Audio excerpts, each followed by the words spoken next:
दौड़ करके हेलो दोस्तों, आज के ब्लॉग में आप सभी का फिर से स्वागत है। और आज इस ब्लॉग में आप लोग को दिखाएंगे आज यज्ञ का लास्ट दिन है। अंधेरे में कैकेयी मैया के बाल बिखरे हैं, वस्त्र भी बिखरे हुए, बड़ी उदास आंखें सूज गई है रो रो करके मानो। चेहरा पर वो कांति नहीं है, बड़ी उदास दिखाई दे रही है, आंखों के नीचे गड्ढे बन गए। भगवान श्री राम दौड़े और मां को प्रणाम किया, आलिंगन किया, जोर से पकड़ा, बोले भैया ये बताओ मेरे नहीं रहने पर आपने कैसी हालत कर दी अपनी? आपको अपना ध्यान रखना चाहिए था। मैं नहीं था तो कोई ख्याल नहीं रखा, आपका कोई ध्यान नहीं रखा। कैकेयी जी फूट फूट कर रोने लगी, जोर से रामलला को पकड़ा और आंखों से अग्नि धारा। कैकेयी ने कहा, राघव जब से तू जंगल गया है मैंने अपने आप को अंधेरे में बंद कर लिया है, क्योंकि बाहर निकलने पर अयोध्या वाले चैन से जीने नहीं देंगे। सभी को लगता है मैंने बहुत बुरा किया तेरे साथ। कोई भी मेरा मुख दर्शन नहीं करना चाहता। अयोध्या वालों की बात तो छोड़ो, वो तो दूसरे हैं, लेकिन मेरा अपना सगा बेटा भरत मुझे कभी नहीं आया था और इसने पहले ही भक्ति की कसम दे दी। अब कैसे मांगू, कसम तोड़ भी नहीं सकता। तो भगवान श्री राम जी तो चले गए उस दिन, रात में सोए, रात भर मन में चल रहा है कि उधर कैकेयी जी से कहा हूँ कि भरत से माँ कहलवा के छोड़ूंगा, और भरत कह रहे हैं कि कैकेयी को माँ कहलवाने के अलावा जो दुनिया का चीज चाहे, वस्तु चाहे, प्राण दे, सब मांगू। अब क्या करूं?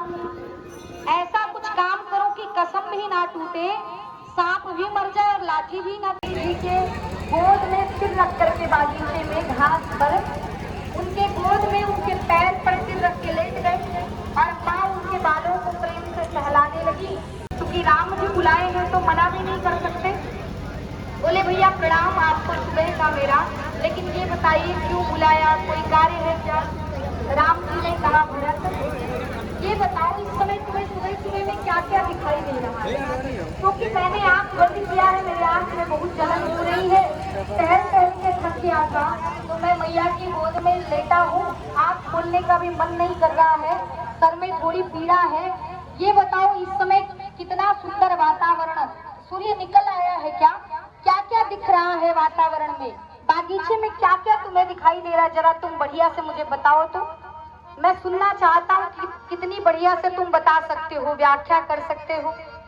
भरत जी ने कहा, भैया राम जी मुझे तो ये वातावरण इतना बढ़िया लग रहा है, बागीचा परम सुंदर है, उपवन बहुत सुंदर है, सूर्य भगवान निकल रहे हैं, इस समय फूल खिल रहे हैं, कलियां अब खिलने लगी हैं, भौरे गुंजार कर रहे हैं, तितलियां भी आ गई हैं फूलों पर, और सबसे बढ़िया दृश्य मुझे इस समय दिखाई दे रहा है कि मेरे प्रिय प्राणों से भी मेरे भैया राम जी कैकेयी माँ के गोद में सिर रख के लेटे हुए हैं। अब तो राम जी की आंखें खुल गई।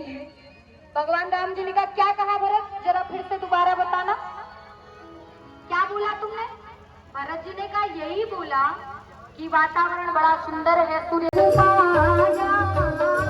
देखी पिकल भई जुगल कुमारा, देखी पिकल भई जुगल कुमारा।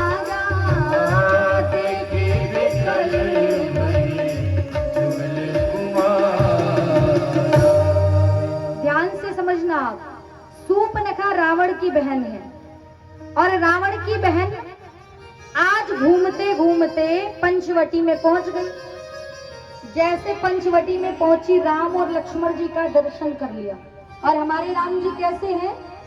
बहुत सुंदर है ना, इतने सुंदर, इतने सुंदर, इतने सुंदर कि सुंदरता भी लगा के कहीं जाकर के मर जाए, इतने सुंदर है राम जी। तो सूर्पनखा गई, और सूर्पनखा को रावण ने स्वतंत्र किया है कि जो तुम्हें अच्छा लगे उसका वर्ण कर लेना, उससे शादी करवा दूंगा, विवाह करवा दूंगा। तो सूर्पनखा ने देखा राम जी को, अब राम जी को देखते ही समझ गई कि ये तो बड़े सुंदर लग रहे हैं, मुझे विवाह का प्रस्ताव रखना चाहिए।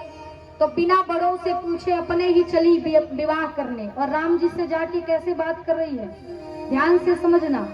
सूर्पनखा ने जाते ही राम जी से कह दिया, हे राम जी, आप बहुत सुंदर हैं, लेकिन आपसे कम सुंदर मैं नहीं हूँ। ध्यान देना आप, सूर्पनखा इतनी चतुर है कि जिस राम जी की सुंदरता के आगे सब लोग फीके हैं, उसके सामने जाकर के कह रही है कि हे राम जी, मैं बहुत सुंदर हूँ और मैं अपने लिए लड़का ढूंढ रही थी।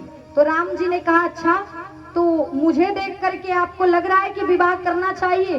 सूर्पनखा ने कहा, बहुत ज्यादा आप अच्छे नहीं हो, लेकिन काम चला लूंगी। सूर्पनखा की भाषा समझना, कह रही उतने तो अच्छे नहीं लग रहे हो जितना कह रहे हो, लेकिन काम चला लूंगी। थोड़ा थोड़ा मन मान रहा है, ज्यादा नहीं मान रहा है। क्या बोला उसने, गोस्वामी जी की भाषा समझिएगा, कि ताते अब लगी रहो कुमारी,